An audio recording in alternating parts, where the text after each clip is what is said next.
My sister gave away the seat beside our father 48 hours before our train left, but she still expected me to pack the route. The message thanking me for understanding made me wonder who had told Dad that giving up the trip was my choice. I read it twice at my kitchen table on Thursday evening. My overnight bag stood by the back door. The message had come from a group I had never seen before. Mara, my older sister, had written, "Glenn is so grateful, Claire. I knew you'd understand why this means so much to us." Glenn answered with a thumbs up and, "I'll take good care of your dad." Dad had replied, "Claire, call when you can." I did not answer the group. I took the folder out of my bag, set it on the table, and called him. "Is that what you were told I chose?" I asked. There was a pause. My father, Walter Vale, had never been frightened of silence. At 74, he still lived in the brick ranch where Mara and I had grown up. He paid his own bills, drove in daylight, and made a better pot of coffee than either of his daughters. But that night his silence sounded less like thought and more like someone discovering a stair where he expected level ground. "Mara said you wanted a quiet weekend at home," he said. "She said the long trip felt like too much." I packed an overnight bag. Another pause. "Then why is Glenn in your seat?" That was the first honest question anyone asked. The trip had been Dad's idea. Heartland Heritage Rail was a small excursion company that ran 3-day loops through a string of old river and factory towns. We were supposed to leave Saturday morning, sleep 2 nights in Ashwick and Bell Crossing, and come home Monday evening. There would be no grand mountain, no famous city, no luxury dining car. Dad wanted long windows, station clocks, and the kind of towns where the old depot had become a library or a hardware store. He had said he wanted both daughters with him. Now Mara's boyfriend of 4 months had my place. My phone lit up while Dad and I were still speaking. Mara was calling. "She's trying me," I said. "Call her back," Dad said. "Then call me." "I will." "Claire?" "Yes?" I did not ask her to do this. That mattered. It did not fix anything, but it moved the hurt out of the fog. Dad had not traded me for a man he had met twice. Mara had made the trade and handed each of us a different explanation. I called her. She opened without hello. "I wish you had called me before upsetting Dad." I asked him one question. "You know what he's like before a trip." "I know exactly what he's like before a trip. That is why I have spent 6 months planning this one." Glenn's voice came faintly through her speaker. "Should I get off?" "No," Mara said. "This concerns you too." That was generous of her. Apparently the conversation about my absence concerned everyone except me until I discovered it. I kept my voice level. "When did you change the passenger name?" "This afternoon. The booking page allowed it until the 48-hour mark." I remembered the line because I had highlighted it in the original confirmation. The lead purchaser could request a name change up to 2 days before departure. Mara was the lead purchaser because Dad had asked her to put the initial reservations on the travel card he let her use. I had not worried about that. Dad owned the account. Mara was good at acting quickly. I was good at making the details work after she did. "Why?" I asked. She sighed. "Glenn and I have barely had a weekend together. You take little train trips all the time." "I have taken 2 day trips in 3 years. That's not the point." "What is the point?" "You said yourself that someone needed to help Dad with the connections. Glenn can do that." Glenn said, "Mara, I don't know the connections." She talked over him. "Claire, please just send the folder tonight. Pictures are fine, but make sure I can read the platform notes. And Dad's tablet schedule. Glenn can follow it if it's written clearly." There it was. The second wound, quieter than the first. Mara did not believe I was unnecessary. She believed my presence was unnecessary. The work could come along without me. "Dad carries his own tablets," I said. "The sheet is a reminder he asked me to type, not a care plan." "Fine, then send it." "I'll take the shared folder to Dad in the morning." We leave in less than 2 days. I know the schedule. Why are you being difficult? Glenn spoke again. I thought Claire canceled weeks ago. The room went still on my end. That's what Mara told me, he said. Mara's voice sharpened. I said she had been unsure for weeks. No, I said. I have been looking forward to it for 6 months. Well, I can't undo it tonight. I didn't ask you to. She seemed unprepared for that. Mara understood anger because anger gave her something to push against. A demand could become unreasonable if she repeated it with the right expression. But a fact, followed by no chase, left her holding her own choice. What are you going to do? She asked. Take the folder to Dad. And then? I don't know yet. I ended the call before she could assign me an answer. The blue folder had begun at Dad's table in January. He had found a folded advertisement in the Sunday paper and smoothed it beside the sugar bowl. 3 days, he said. Not too ambitious. Mara was scrolling through her phone. What would we do for 3 days on a train? Look out the window, Dad said. I laughed. That may be too advanced for her. Mara threw a napkin at me. For a moment we were 14 and 18 again, sitting in the same kitchen while sleet scratched at the windows. Dad had been a city building inspector for 32 years. Retirement had not made him restless so much as curious.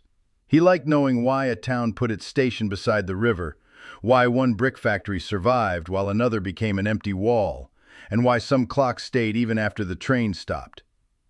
Mom used to travel with him. Since her death 4 years earlier, he had taken short drives, but he had not planned an overnight trip. Mom had been the traveler who left room for accidents. She could miss a turn, laugh, and find a pie shop. Dad and I preferred to know the next road before we reached it. Mara preferred to choose the road and let someone else discover where it went.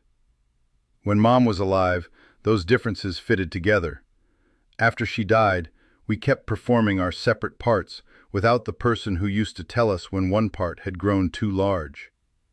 The first year, Mara handled every holiday before Dad could feel the empty chair.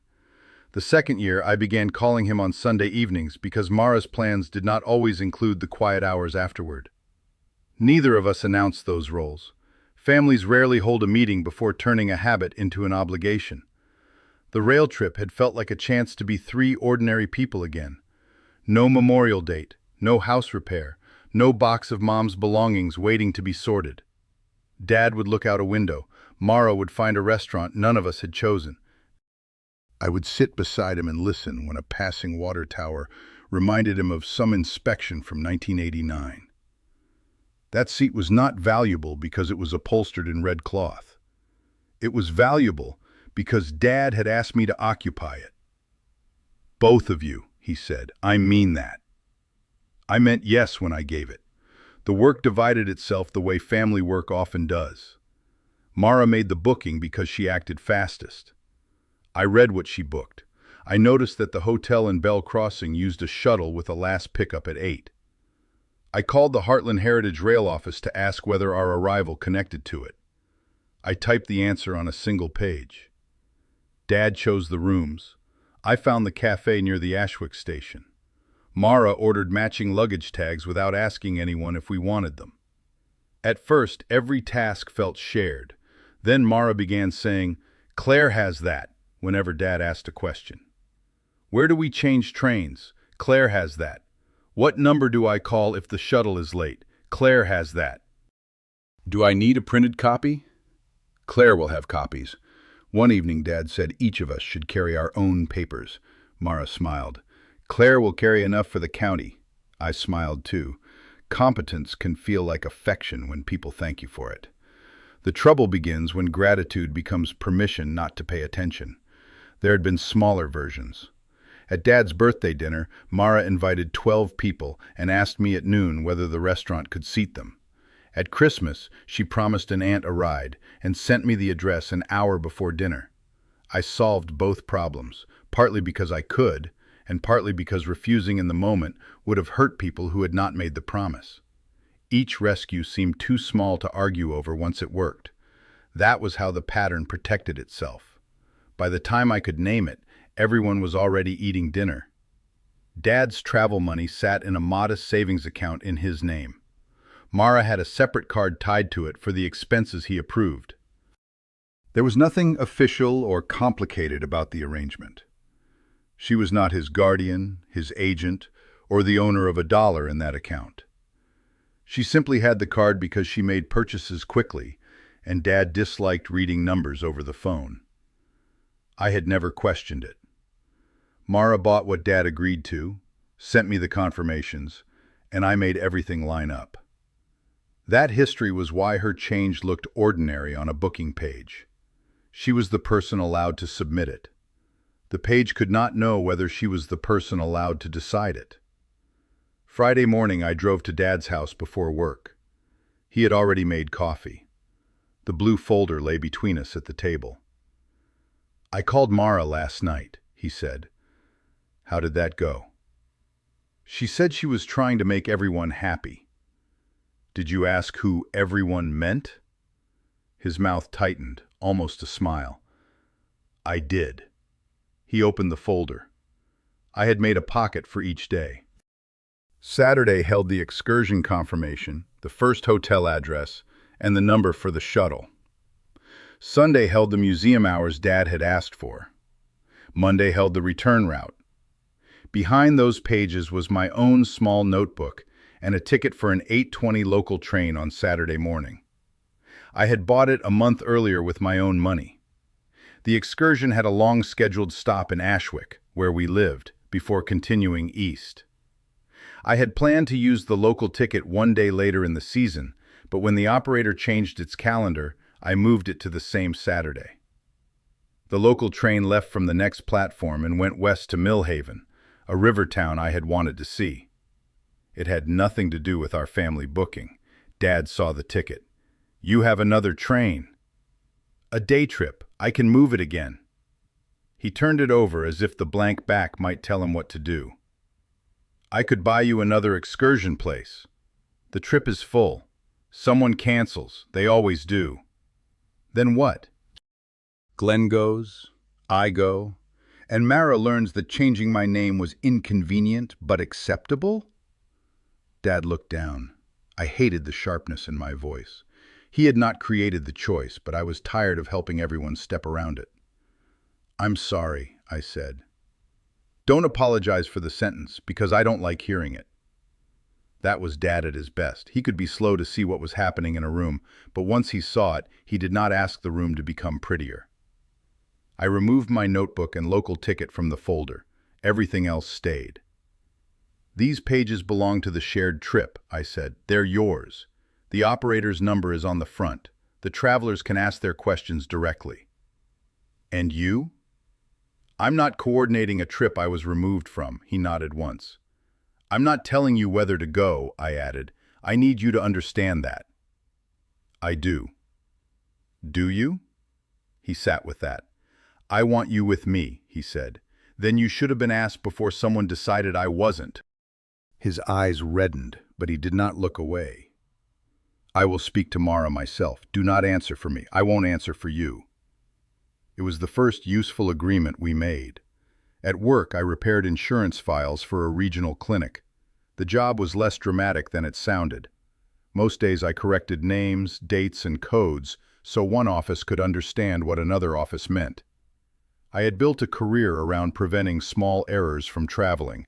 The work suited me because an incorrect date did not become offended when I corrected it. A missing code did not remind me of everything it had done for the family. I could trace a problem to its first appearance, fix it, and know that the next office would receive something true. Family errors were harder. They came attached to old favors and familiar voices. If I said Mara had lied, I could already hear her answer that she had driven Dad to 3 appointments the winter before.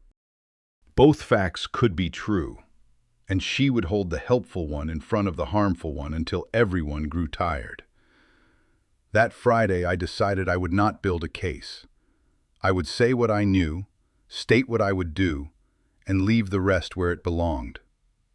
That Friday, my phone vibrated so often in my locker that a coworker asked if it was broken. Mara's messages arrived in stages. First, Dad is very upset. Then, Glenn feels like you don't want him in the family. Then, the cancellation fee is significant. Then, this may be Dad's last big trip. Dad was healthy enough to argue with a lawnmower and stubborn enough to do it in public. Calling this his last trip was not information. It was pressure wearing a black coat. I wrote one response. I returned the shared folder to Dad. I will not be traveling on or coordinating the excursion. Travelers can contact the operator with questions. Mara called 3 times. I did not answer during work. At lunch, Glenn left a voicemail. Claire, I'm sorry to bother you. Mara said you canceled weeks ago because trains make you anxious. If that's not true, I need to know. I don't want to walk into something that belonged to you. I listened once. I did not save it to build a case. I wrote my boundary sentence in the back of my notebook, so I would not improve it every time someone pushed. Mara sent another message at 4. We are coming over tonight. Dad too, if he'll cooperate. I called Dad. Are you coming to my house? No. Did Mara ask? She told me to be ready at 6. And? I told her I had soup on. I laughed to spite myself. Claire, he said, I haven't decided about tomorrow. You don't owe me the decision. I know. I'm trying to believe that. At 6:30, Mara's car pulled into my driveway. Dad was not in it. I stepped onto the porch and closed the door behind me. Mara came up the walk carrying her matching luggage tag. Glenn stayed one step below her. Can we go inside? She asked. No. We are not strangers. Then you can speak to me on my porch. She looked toward the neighboring houses. No one was outside. There would be no audience to impress or accuse. This is absurd, she said. Give me the folder. Dad has it. He can't follow your notes. They are written in English. You know what I mean. I did. She meant Dad had been encouraged not to follow because I always followed for him. Glenn looked at me. Did you offer me the seat? No. Mara turned. I explained this. You told me she canceled weeks ago. She had been talking about how tiring the schedule was. I said the Bell Crossing shuttle connection was tight, I said. That was why I called and confirmed it. Mara folded her arms. So now you're humiliating me over a shuttle? No. You gave away my place and told 2 people I chose it. I knew you would adjust. The sentence landed more cleanly than an insult. Why? Glenn asked. Mara looked at him as if the answer should be obvious. Because she always does. For years, I might have rescued her from that admission. I might have explained that she meant I was flexible, dependable, practical. I might have translated her worst sentence into a kinder language and then lived by the translation. I did not.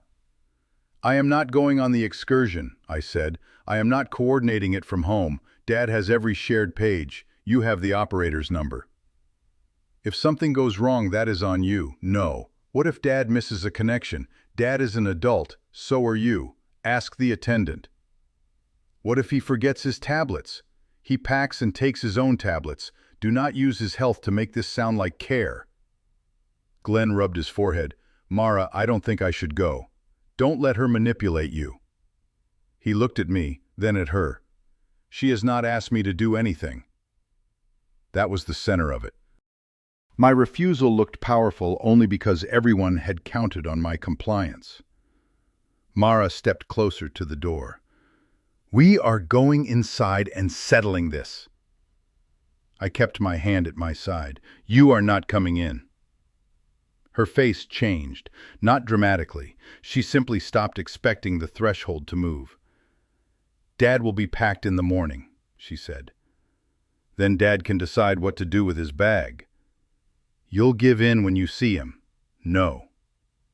She stared at me for several seconds, then turned toward the car. I left the porch light on until they reached it. Restraint did not require darkness. Inside, I sat on the bottom stair because my legs had begun to shake. Calm is often mistaken for not feeling much. In truth, I had felt every sentence on that porch. I had simply stopped using my feelings to do Mara's portion of the conversation. For several minutes I wanted to open the door, call her back, and offer a compromise. I could ride to the first stop and come home. Glenn could join later. I could send 3 photographs instead of the whole folder. Each idea had the same hidden purpose: make Mara's choice cost less, so she would not be angry with me. I went to the kitchen, washed a clean cup that did not need washing, and let her be angry. Before Glenn opened the passenger door, I heard him ask, "What else did you assume she would fix?" Friday night, Dad called the excursion office himself.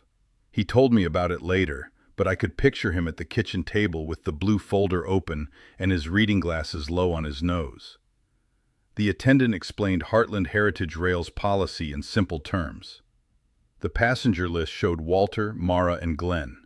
Because departure was less than a day away, they could cancel, but the company would keep a fixed late fee and return the balance to Dad's account. Mara's separate hotel upgrade for Glenn had passed its own refund deadline. No one would lose a house. No one would miss rent. The cost was large enough to feel and small enough to survive. Mara wanted to board first and settle the family part later. Dad said he would decide at the station. He packed his own clothes. He put his tablets in the side pocket himself.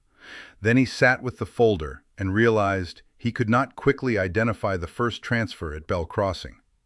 He called me. "Do I take the north platform or the east platform after the shuttle?"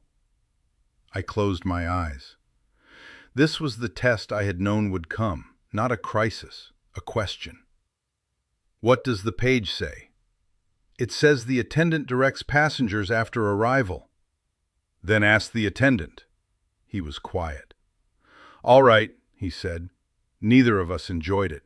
After a moment he asked, "Does your train still leave at 8:20? "Yes." "I'll see you at the station." "Dad, don't go there for me. I'm going there because my bag is packed. What I do after that is mine." That answer let me sleep. Saturday morning was clear and cool. Ashwick Station was a low brick building with a clock that ran 2 minutes slow. I arrived at 7:40 with a canvas tote, my private notebook, and 1 ticket. No blue folder. Dad sat on a bench inside. His overnight bag stood between his shoes. The folder rested on his knees. "Morning," I said.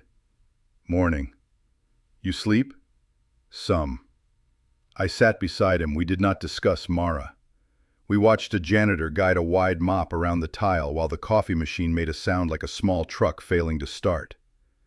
At 8, Mara and Glenn entered. Mara wore a new green coat and pulled 2 rolling bags. Glenn carried only a duffel. She stopped when she saw me. "I knew you'd come." "My train leaves from platform 2. The excursion board's from 3. You have time to show Glenn the transfer pages." "No." She looked at Dad. "Are you hearing this?" Dad ran 1 thumb along the folder's edge. "I am." Glenn sat in the chair across from us. "Walter, I need to say I did not know she was still planning to go." Dad nodded. "I believe you." Mara dropped the handle of 1 suitcase. "Can we stop acting like somebody died? It is a train seat."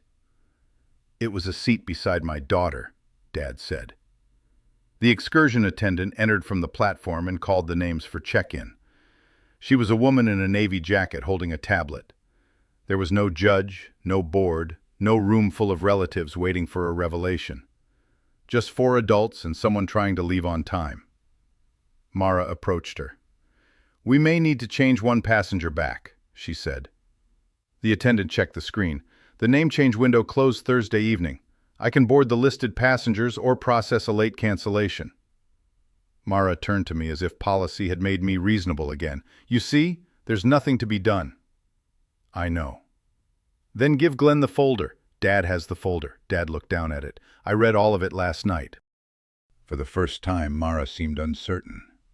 He continued. There is a page for every stop, a backup number for every ride, and a note about which side of Bell Crossing Station has the shuttle. Claire was supposed to sit at home and keep answering while the three of us took the trip. She likes planning. She liked going. The station speaker announced my 8:20 train. Platform 2. I stood and lifted my tote. Mara moved toward me. If you leave now, Dad will think you forced him to choose. I looked at him. He closed the folder. Claire did not force me, he said. You kept me from choosing when you lied about what she wanted. Mara's eyes filled, and for a second, I saw my sister instead of my opponent. She had always moved quickly because waiting made her feel powerless. When Mom was dying, Mara ordered equipment, returned calls, and filled every empty space with action. I had admired her for it. Later, neither of us noticed when action became authority. Understanding that did not make the seat hers to give. Dad stood and walked to the service desk. I'm canceling my place, he told the attendant. Mara followed. Dad, please, the fee. I know the fee. We can all talk on the train. No. You can travel if you choose. I am going home. Because Mara's booking was linked to his account, he canceled the 2 family places he had agreed to pay for. Glenn declined the substituted seat. The attendant explained what would be refunded and what would be retained. Dad listened. No one looked at me for an answer. Mara's hotel upgrade was separate. She would lose that deposit whether she traveled or not. You have ruined this, she said to me. Dad answered before I could. The change was yours. The cancellation is mine. My train gave a short warning chime. I kissed Dad's cheek. How are you getting home? I called Frank. Frank lived 4 streets from him. Dad had remembered the number without my folder. All right, I said. I did not ask Mara to apologize. I did not ask Glenn to testify to anything else. I walked through the platform door and boarded the westbound local. As the train began to move, I saw Dad through the window. He was sitting on the bench with the blue folder beside him, speaking into his phone. Mara stood near her luggage. Glenn stood several feet away from her.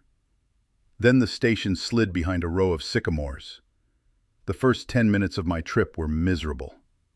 I checked my phone twice.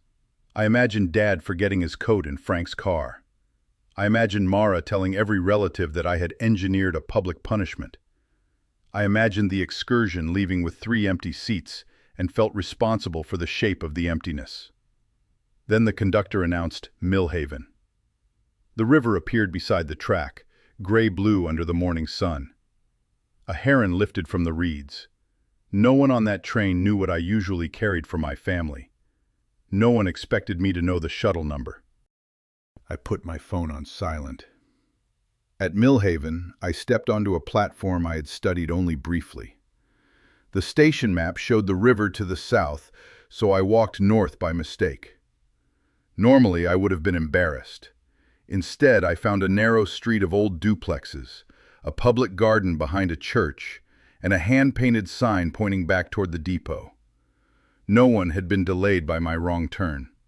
No one was waiting for a correction. I stood under the sign and laughed once, quietly, at how unfamiliar harmless error felt. The consequences arrived the following week without a dramatic gathering. The operator returned most of Dad's excursion payment and kept the stated late fee. Mara sent me a screenshot of the amount and wrote, "You owe him this." Dad answered the message himself. I made the cancellation. I accept the fee. Mara then demanded that I reimburse her hotel upgrade because, she said, my behavior had made Glenn refuse the trip. I wrote, "No." One word was enough. Dad called the bank number printed on his travel card statement and removed Mara's convenience card from the account. He did not accuse her of stealing. She had not stolen the excursion money. She had used permission for purchases as if it were permission for people. Dad told her he would approve and pay his own travel expenses from then on. That cost her something more lasting than the hotel deposit. She lost the position from which she could make a family decision look completed before anyone else had spoken. It cost Dad, too. He had to read the statements, make the calls, and admit that his dislike of details had given Mara room to confuse speed with consent. It cost me the sister I had spoken to every week. When Mara called, she did not apologize. "I hope you are satisfied," she said. "I'm not. Dad canceled my card. That was his decision. You wanted this. I wanted my seat." She went silent. "I can't give you that now," she said. "I know." "Then what do you want?" It was the same question Dad had asked on Thursday night, but Mara asked it as if an answer might be a price she could pay to end the discomfort. "Direct truth," I said, "and no more decisions made in my name. You're going to hold one mistake over me forever. I don't know what forever looks like. I know what next week looks like, which is space." She said, "Then maybe we should not speak at all." I had spent most of my life rushing to fill a sentence like that. This time I said, "I understand." She ended the call. The blue folder stayed with Dad. I did not ask for it back. It contained a trip that had not happened, and work that was no longer mine to complete. 2 weeks later, Dad told me he had moved it from the kitchen table to the shelf beside his atlas. He had removed the expired hotel pages but kept the route sheets. "Why?" I asked. "Because you did good work," he said. "The fact that we used it badly does not make the work bad." I did not know what to say to that. For a long time I had treated usefulness as something other people could validate only by using it. Dad's answer separated the work from the permission others had taken from it. My Saturday in Millhaven was not glorious. I ate a dry turkey sandwich at a cafe near the river. I walked 3 blocks in the wrong direction because I had decided not to plan every turn. It rained for 11 minutes while I stood under the narrow roof of an old depot. I loved it. The depot had become a small local history room. A volunteer named Ruth showed me a wall of photographs taken when factory workers arrived on the 6:10 train. I mentioned that I repaired records for a living and liked old stations. "We record oral histories on the first Saturday," she said. "We always need someone who can label a file correctly." The old reflex rose immediately. How many hours? Who else needed help? Was there a backlog I could fix? Then I asked a different question. "What time does the shift start and end?" 10 to 1. I could do 1 month. 1 month became 5, but each time I arrived at 10 and left at 1. I did not take boxes home. I did not become the person who knew every password. Being useful felt different when usefulness had an edge. That first evening, I opened the rail calendar and bought 3-day tickets. One for August, one for September, one for October. I wrote each date on the wall calendar in my kitchen. They were not backup plans. They were plans. 6 weeks after the excursion, Dad asked me to sit on his porch. He brought lemonade and 2 paper napkins. The late sun fell across the lawn he had argued with all morning. "I owe you an apology with a noun and a verb," he said. "That sounds rehearsed." "It is. I kept saying I appreciated your planning. What I did was let appreciation replace participation." I looked at him. "Mara changed the seat," he continued. "But I helped build the idea that you would carry whatever we left. I knew you had the answers, so I stopped learning the questions." It was specific. Specific apologies are harder to make and easier to trust. "Thank you," I said. He nodded toward my kitchen window, where the corner of my calendar was visible. "Could I come on one of your day trips?" My shoulders tightened before I could stop them. He saw it. "Not the next one," he said. "That one is yours. A different one. I buy my ticket. I carry my papers. I ask before I assume." "What if there is a platform change?" "I read the board." What if you don't know where the board is? I ask an employee. What if you forget your tablets? Then I come home. You are not my traveling medicine cabinet. I laughed, and the tightness eased. He had already taken a city bus to the county museum by himself. It was a small outing, but small outings were the point. He had made a one-page schedule for his own tablets and put it in his wallet. He had kept control of the travel account. Behavior had begun to hold where apology might have slipped. We chose a Rivertown trip in January. He asked me for the train number. I told him once. He wrote it down. Mara did not speak to me for nearly 4 months. At the beginning of the 5th, she sent one message. Are you ready to stop punishing everyone? I read it while labeling an interview at the Millhaven Depot. The woman in the recording was describing the whistle that used to tell the factory neighborhood it was 6 o'clock. Outside, rain shone on the tracks. I waited until my shift ended at 1. Then I wrote, I am willing to have direct, truthful contact. I am not willing to pretend the consequences were something I did to you. She did not answer. That hurt. Peace without reconciliation is still peace with an empty place in it. I missed the sister who threw napkins at me. I missed being able to call her when Dad bought the wrong furnace filter. I did not miss translating her choices into softer language. Both things could be true. My monthly trips continued. August was a courthouse square where every store closed at 5. September was a riverside trail with a broken drinking fountain.